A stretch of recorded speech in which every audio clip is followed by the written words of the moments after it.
পবিত্র ঈদে মিলাদুন নবী সাল্লাল্লাহু আলাইহি সাল্লাম উপলক্ষে আব্বাসী মঞ্জিল দরবার শরীফ কর্তৃক আয়োজিত আযীমুশ শান মাহফিলের সম্মানিত সভাপতি শেখুল হাদিস আদ-দক্তুর সৈয়দ মুফতি মোহাম্মদ ইনায়াতুল্লাহ আব্বাসী ওয়া সিদ্দিকী পীর সাহাব জোনপুরি, উলামায়ে কেরাম, তুলাবায়ে ইযাম, নূর নবীজির ইশক মহব্বত ভালোবাসা হৃদয়ে ধারণ করে বাংলাদেশের বিভিন্ন প্রান্ত থেকে কোরআন হাদিসের আকর্ষণে ছুটে আসা দিনদার ইমানদার আল্লাহওয়ালা ভাই ও বন্ধুগণ, সকলকে জানাই পবিত্র ঈদ মিলাদুন নবী সাল্লাল্লাহু আলাইহি সাল্লামের শুভেচ্ছা ও মোবারক।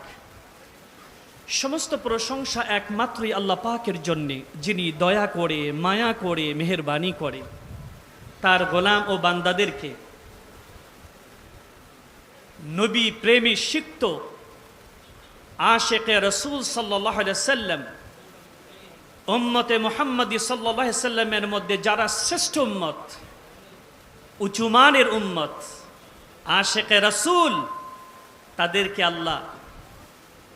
আব্বাসী মঞ্জিল দরবার কর্তৃক আয়োজিত আযীমুশ শান মাহফিলে আসার, বসার, আলোচনা করার, শোনার এবং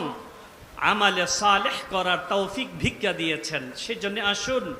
সেই মহান মালিকের সুমহান দরবারে আলিয়াতে শুকরিয়া জ্ঞাপনার্থে হৃদয়ের সবটুকুন ভালোবাসা উজাড় করে কালিমাত শুকর পড়ে নিচ্ছি আলহামদুলিল্লাহ।